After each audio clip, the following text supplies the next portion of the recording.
All right, I finished. I've finished my task. I need to put new wipers on this, huh? New windshield wipers.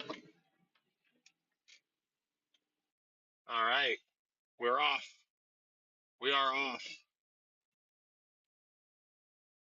I thought I was doing a. I thought I was doing a Toyota 4Runner, but I actually wasn't. I had it confused with a different work order that's supposed to be for tomorrow. For a. This was a Chevy Malibu, so easy peasy, done, done, done. It was actually a voluntary device, meaning this particular vehicle owner had not been charged with a DUI, but they know that they have some risks due to their habits and activities. Therefore, they want to proactively get an interlock on their vehicle to prevent them from drinking and driving and potentially getting charged with the DUI. This is Mountain Home, Idaho. What do you think? I switched to just the front facing camera. I am observing some striping coming from the video splitter still, which is regrettable. Very unfortunate. It is raining a bit, so we have those water droplets with which to contend.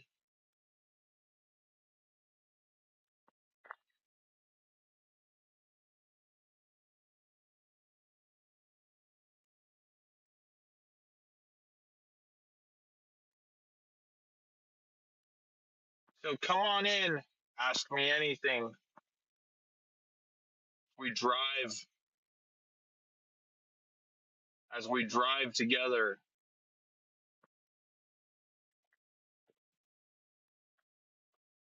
You know what?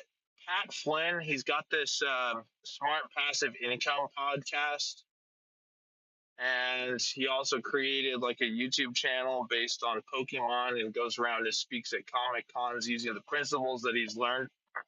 He wrote a book called Superfans, and I picked it up and read it on Audible or listened to the audiobook on a drive.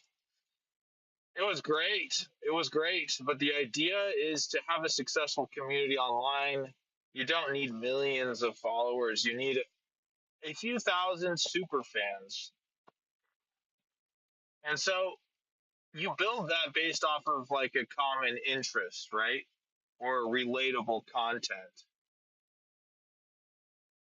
The thing is, though, as I've mentioned, I guess you could say that Grow Kick, the principle of increasing life, since we intentionally avoid or flip controversy to positivity, I guess you could say gather here if you are experiencing fatigue of pundits and people beefing and telling you who you should hate and why you should hate them.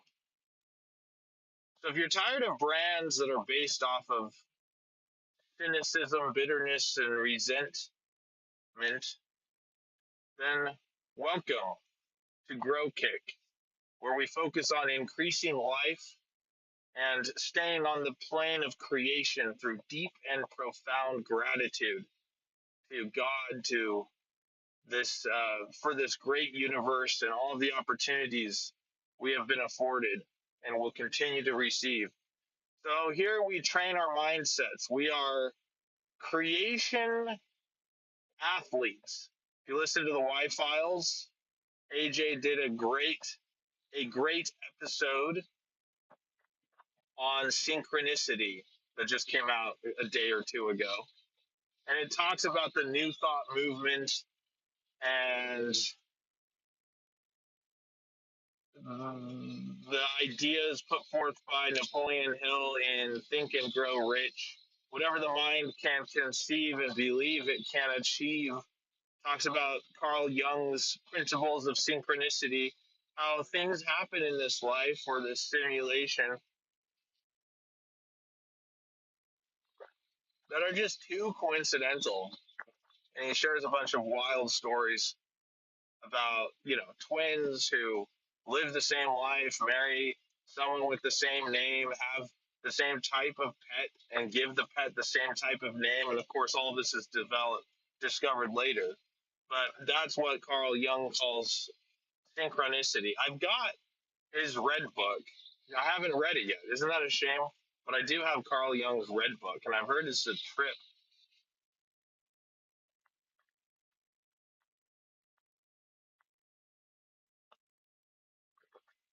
See, I've never tripped on shrooms or psilocybin, but I did watch a lot of Studio Ghibli growing up, which anyone who's watched a lot of Studio Ghibli knows what that's like.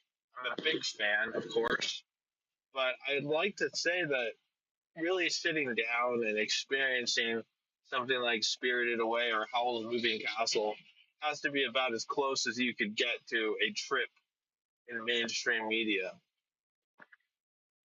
mainstream entertainment. So if you listen to a lot of voices, we're right next to a total annihilation due to thermonuclear war. How about that, huh? How about that? We all go bye-bye if we make the wrong decisions. Well, according to my philosophy and what I appreciate and understand about this life is best not to entertain such concerns, fears, or worries. And it is quite arrogant to even imagine that we have such abilities to end humanity. Do you really think if God is in control that he would allow his children to off themselves en masse? Do you really think he would allow his creation to extinguish themselves? Or do you think he would intervene? Well, I'm in the camp that says he would intervene. I do not think that our God would allow us to destroy ourselves universally. I think he put us here, and if anyone extinguishes humanity, then I would imagine God has reserved that right to himself. So lift up your chin. I'll tell you one thing that's interesting. I was just listening to Tucker Carlson interview somebody about Iran. What's the guy's name? Dan Caldwell, I think. Cadwell? Is it Cadwell or Caldwell? This is why I need a chat. I'm doing these live streams. I need a chat so I can say, hey, chat, pull that up. Correct me. What's going on? Somebody keep me on the straight and narrow. Anyway, I'll tell you what, I heard an ad. I was listening to Tucker Carlson on Spotify, and I heard an ad for a nuclear enrichment company. And that was astonishing to me. I've never heard that before. Today was my first day hearing an ad for a nuclear enrichment company. And I must say, if anything signals the golden age, it is hearing recruiting commercials for nuclear enrichment facilities and companies. That's exciting to me. Of course, here in Idaho, we're driving between Mountain Home, Idaho, and Boise, Idaho right now. Here in Idaho, we have the Idaho National Laboratory that does incredible nuclear research and waste management and such. In fact, if you go visit INL, the Idaho National Laboratory, near Arco, Idaho, you can see Arco, Idaho, Atomic City, Craters of the Moon National Park. They have a reactor called the EBR-1 reactor, Echo Bravo Romeo hyphen 1, EBR-1. And it was the first nuclear reactor to power a city. And you can go now, they've converted it to a museum It's open Memorial Day through Labor Day.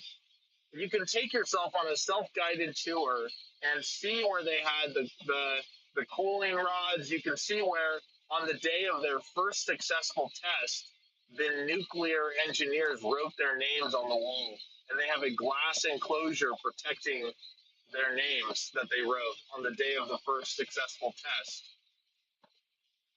It's an amazing place, and I always tell everybody, if you're going to come visit Idaho, you got to go check out. If you're going to be in South Central Idaho, you got to go check out the EBR1 Museum.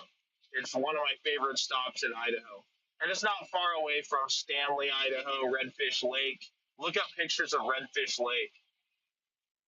It's quite remarkable. So anyway, here I am in my '97 Honda Accord, zipping down the freeway, going 80 miles an hour in the rain. Got Starlink going, got my MDVR,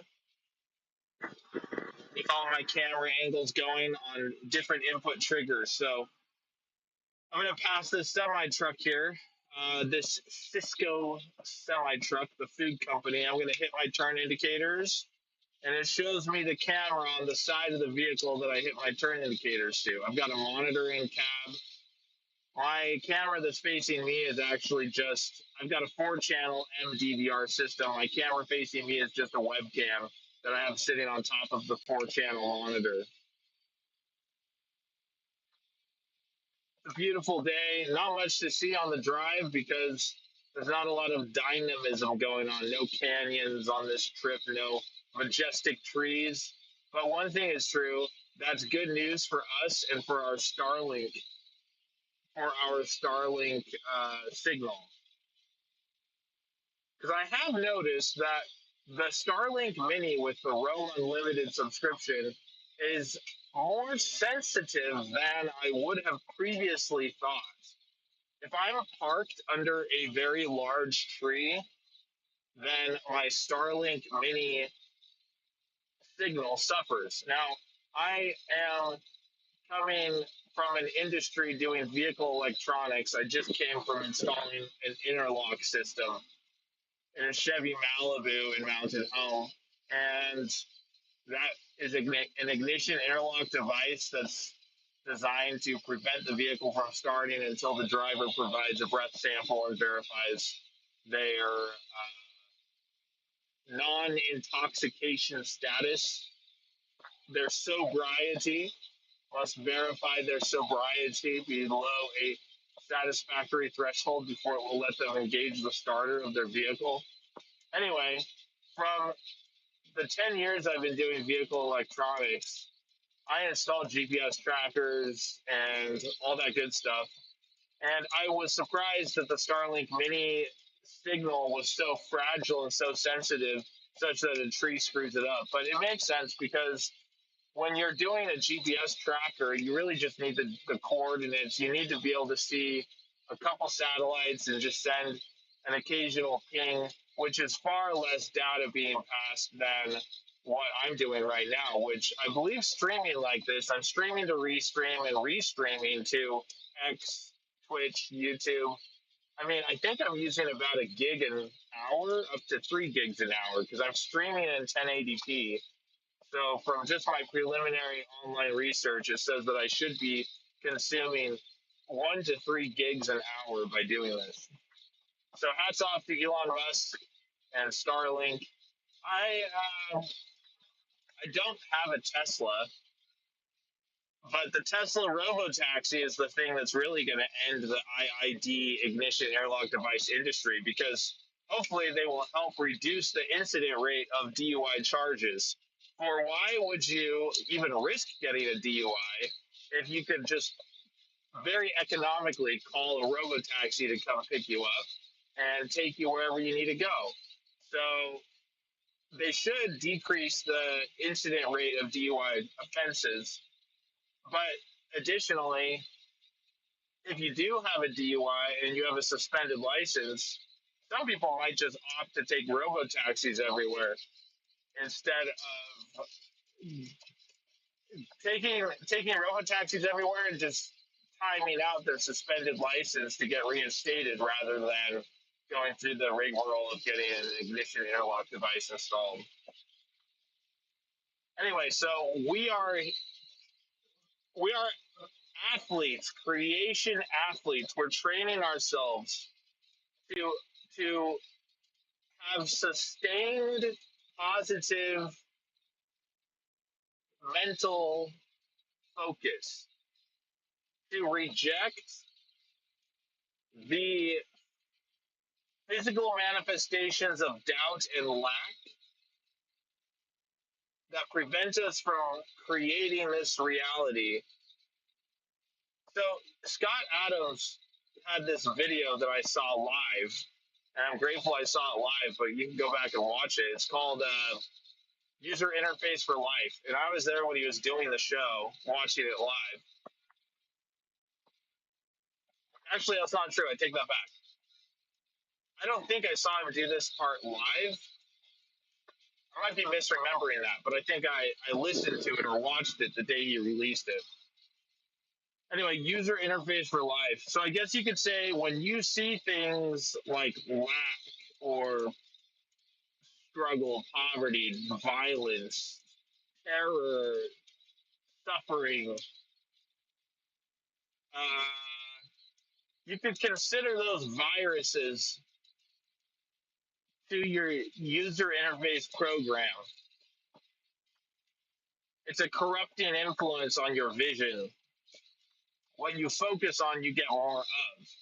So, Wallace Wattles in The Science of Getting Rich, published in 1910, indicated. I was going a little faster, so I'm getting back over here and putting on cruise control. It should be good. Wallace Wattles indicated in The Science of Getting Rich that, and I like what he says, that medicine is a study of disease, perpetuates disease, and peace is a study of war, perpetuates war, right? I mean, the universe doesn't care about the polarity of the subject, whether you are saying you don't want something or you want the something, it's going to give you more of the something that you want or don't want. So the way to not get something is to not focus on not getting the thing. The way to not get something is to focus on its antonym. So if here's a good example. If I say I want to lose weight, lose weight, lose weight, and I give that message to myself, I want to gain a greater state of health. But if I say lose weight, the subject upon which I'm focusing is weight, and I will attract more weight into my life. So that's, I guess, the one role of affirmations in training our mindset is just repeat. Find an antonym of what you don't want to develop what you want. So instead of saying, I want to lose weight, say, I want to gain a greater state of fitness and health. I want to, I am fit, I am lean, I am athletic. Anyway, what's the format of this show? Grow Kick, where I'm striving to build a community of like minded individuals who are committed to the mantra of more life to all and less to none. More life to all, increasing life in all of its forms. And we must scan and perhaps scrutinize and examine in our lives any efforts or information or signals or enticements that are leading us to believe that we have less life or others have less life or we should give others less life. We want to scan all of our actions and beliefs and discard those that do not lead to more life to all and less to none. Fair is fair. So we want to be a wholesome community. And I need people, I need super fans to go on these little drives with me and feed me information for us to consider. So among the canon of the content is things like the summary of the Science of Getting Rich by Wallace Wattles, which is contained in chapter 17 of The Science of Getting Rich, which provides a concise summary of the content of the entire book. Also, eligible for canonization would be like Mark Andreessen's Techno Optimist Manifesto. How and such similar content. The goal is to appreciate when we look at the life around us and everything that the universe has brought us to date. It's really quite silly to not be grateful, profoundly grateful, and count our blessings and look for tender mercies from God. Like this sky, I happen to like a good cloud cover, and so I am grateful for this sky. You can't see it very well due to the camera system. It doesn't do it justice, but if I activate my front camera here to take over the primary display, if you see off in the distance, it looks like a Forza driving video game. I mean, it's so picturesque. Just look off in the distance. You can't see it very well, but there are such clearly defined, voluminous clouds off in the distance. I love clouds. Clouds make me happy.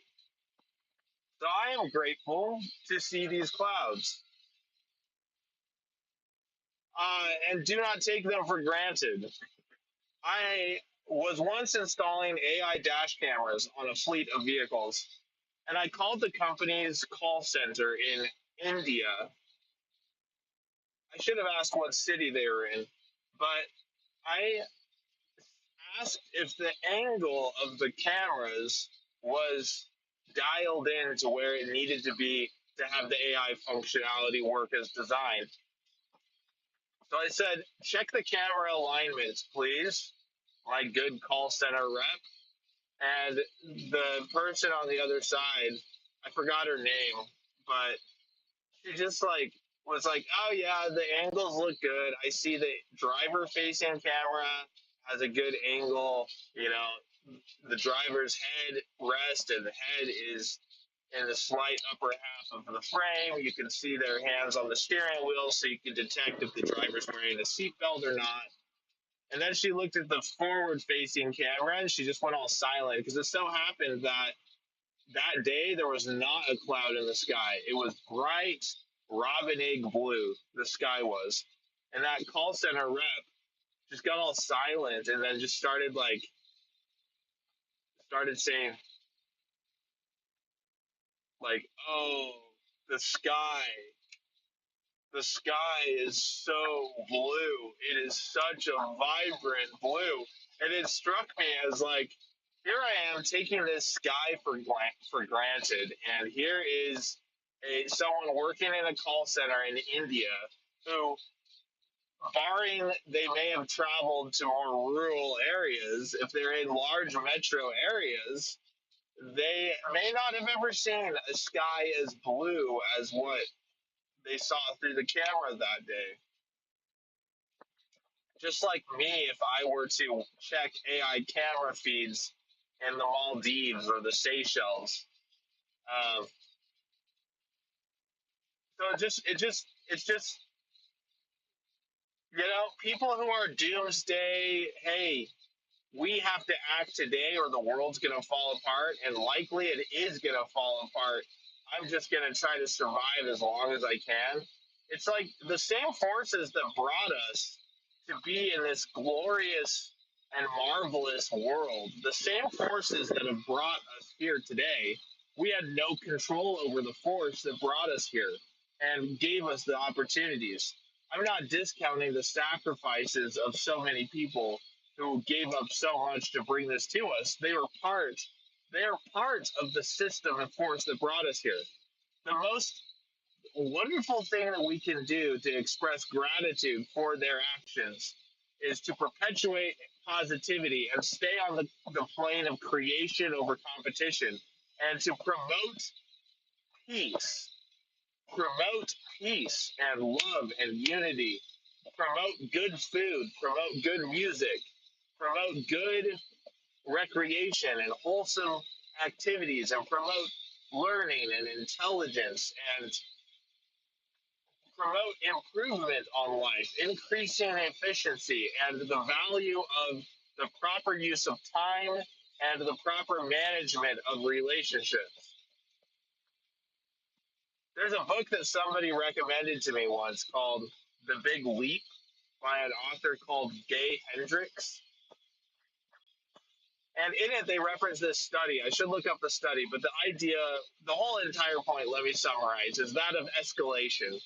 The result of the study, basically, they had like, think of it, this is a bad example, but let's say you have your hands on a table, and let's say that there's a hammer. This isn't actually what happened, it was some sort of pressure plate.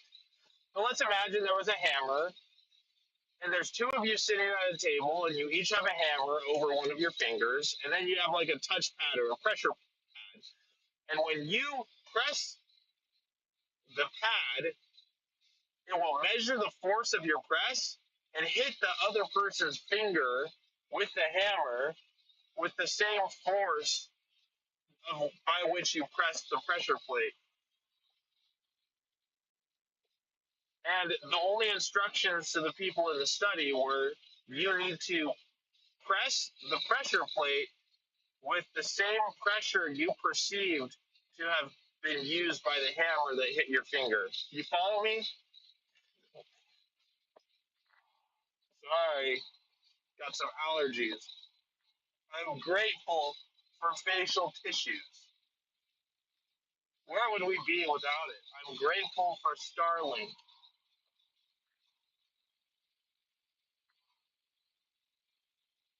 One of the ways I can show my support for Elon Musk and Tesla and Starlink is to order a Starlink Mini, which is what I'm using right now. Anyway, the whole idea is that the instruction was you need to press the pressure plate that will tap the other person's finger with the same force that you discerned tapping your finger. And there was a natural, in every case, in every test, there was a natural escalation of force. And the moral to the story is we always perceive an action performed upon us to be greater than what it actually was. And the action we return is greater than what it was as a result of our perception of it. So basically, whenever somebody retaliates against someone, an eye for an eye, a tooth for a tooth, are tempted to respond in kind, dealing back what we felt we were dealt. But according to this research, likely we're not dishing back what we were actually dealt, and it doesn't actually improve anything anyway. And it's going to lead to further escalations and retaliations. So this book, The Big Leap, has a lot of business advice in there. It has a lot of relationship advice. And one of the takeaways is in a relationship, you have to give 100% of yourself, not 50-50. Because if you think you're going to do 50-50 or 60-40 or 70-30, you're never going to think that the other person is giving their proper amount. If you say, nope, my relationship is going to be 70% my effort and 30% their effort because I'm a good person, if you still think that, you're going to start thinking, well, they're not doing their 30%. They need to do more to do their 30%. So you just have to realize if a relationship is going to work out, both of you have to agree to take a loss, basically, a loss in perception. You both have to agree to give in 100% unconditionally. And if only one person is giving 100% unconditionally, then in reality, the relationship's trending towards dissolution. Make sense? So both parties have to give 100%. I'll tell you one thing that I learned anecdotally, third party, about. I think this is hilarious actually, because I'm a big Trump fan. Not of everything, obviously, but I can find the good in pretty much anyone. But this story is gonna sound bad, because here's the thing. It's going to sound bad, but I don't blame Trump or his organization for this. And I'm only repeating what I was told. I was firsthand told this, third hand about the Trumps. So you can either create or you can compete. And I believe that Trump, as his mentality and messaging, likes to live and appreciates and likes to live on the plane of creation. That's my own opinion. I think he does a really good job. But I was talking to somebody who provided consultation services to Trump's the Trump organization's golf courses.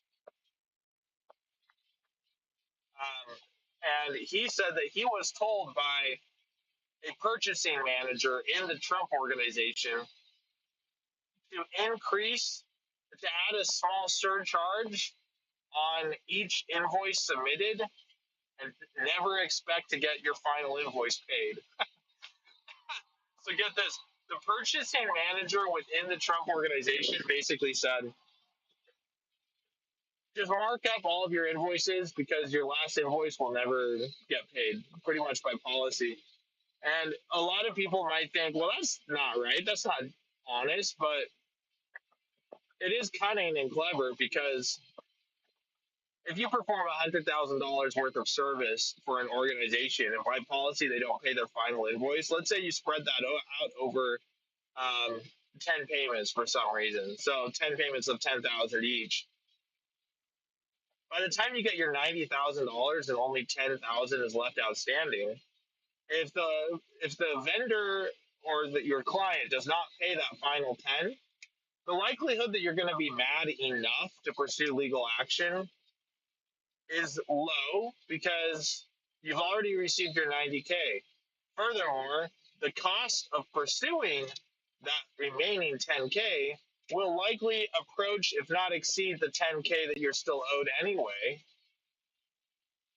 And the other problem is if your customer is well established legally and well protected, there's really no guarantee that you will win.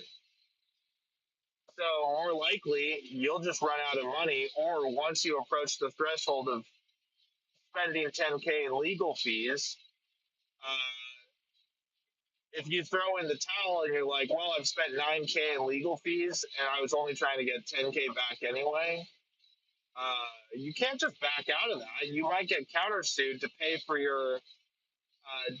to pay the defendant's legal fees. I mean, so it really basically it's funny because if what that person told me about their firsthand experience with the Trump organization is true, the Trump organization basically created by policy a forced 10% discount. But the purchasing manager, looking after the vendor's best interest, just encouraged them to surcharge or mark up their invoices in order to augment the loss of not receiving remittance on their final invoice. I just thought that was interesting because certainly on the competitive plane, it is a very cunning move. But again, I am only reporting what I heard firsthand from someone who experienced it firsthand. So take it for what it's worth. I don't know if that's still their practice. I'm not breaking any news here. I don't know how common that is in the business world, though. It is quite interesting. All right, speed limit from 80 down to 65, so time to decelerate, but energetically accelerate, shall we? What is there to talk about? This is why I need a thriving and robust grow kick community full of people who are must be entertained, must be entertained like me, and have an attention span of a. Here's the thing: since we're looking to be wholesome, and we can't take cheap shots at people for virality. Or if we can, maybe we can find a wholesome way to take cheap shots at people. Good faith, good natured humor, for example, that would do it, I guess. Is there a way to poke fun at someone in a good natured way that would lead to virality? Almost like inviting someone to a challenge, because it definitely seems like controversy causes virality the most reliably in 2025. But I choose to get traction and eyeballs through humor and memes. If I can find a way to generate lots of memes that are wholesome around the Grow Kick brand, absolutely, absolutely. Trolls are great. Is there a way to be a positive troll? I think that's the plan. I think that's the plan for the Grow Kick promotion. I think we must find a way to be positive trolls. We must find a way to generate the lulls, generate the laughs. It's the recipe for success. What else do we need?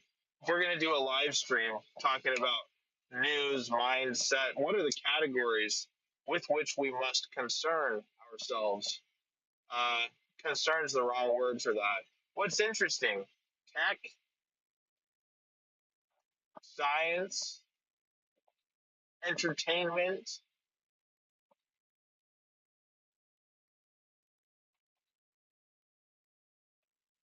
Obviously, I'll be biased towards my own interests. But the thing about my interests is they are carefully cultivated and developed based off of my exposure. So I as well am looking for more interests. So I'm hoping that people in my Grow Kit community, in our community, will bring me their interests that I might be entertained through an appreciation of your interests. I'm not saying I need new hobbies, but what I'm saying is I want to mix it up.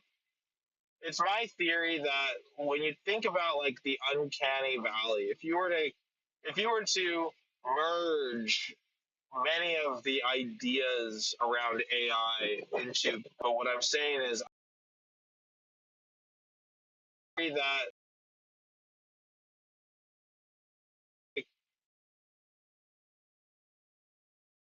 of the crossing interests, I have a theory that as we hear more about how put off on Joe Rogan or all these remote viewers and their ESP or synchronicity, as AJ from the Y Files talks about Carl Jung's theories and principles. I'm curious if the imperceptible or subliminal or subconscious ESP capabilities of the soul, of the spirit, I'm curious if that's one of the things that we pick up on to identify a soul imperceptibly, even, right? It's almost like an attuned loneliness, a way to say this interaction is not real, or I'm not interacting with a real entity, right? But as I've said before, I mean, I wonder if it's that sort of ESP ability that has sort of been desensitized or at minimum unappreciated recently.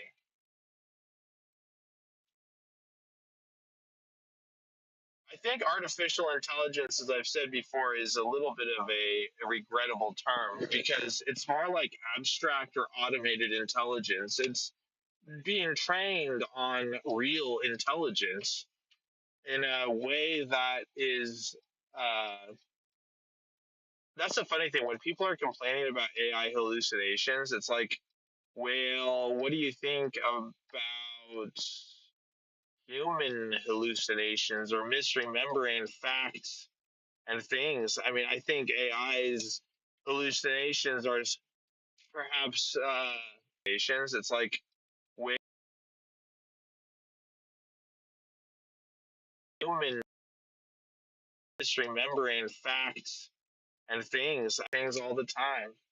Uh, so I don't know if that's entirely fair for AI. Give it a chance. It's already doing so much better. Also, my shocks on this 97 Accord are abysmal, but through a grateful lens, like I'm grateful for these shocks. It makes me feel like I'm driving on a cloud. I'm going to give a great demonstration of how bad my shocks are. In fact, I went and talked to my mechanic about it today, my family mechanic, and he said he would order new shocks and install them for me. But so you can appreciate how terrible these are. We're going to make it look like we have hydraulics on this thing, and we're going to bounce. This is going to be a fun experiment. It's not an experiment. I already know what's going to happen. I didn't know how bad it was getting. I knew felt like I was floating, but my brother-in-law one day went back to the trunk and like basically dribbled my car like a basketball. And I was like, oh, I should get that looked at. So that's what I'm gonna do. I'm gonna go to the trunk and I'm gonna dribble this thing like a basketball just so you can see exactly how exciting the shocks are on this. All right, so that's what we're gonna do. Watch this.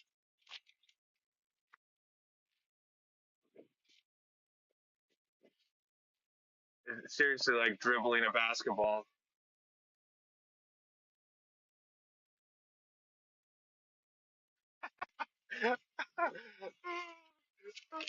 That's so good.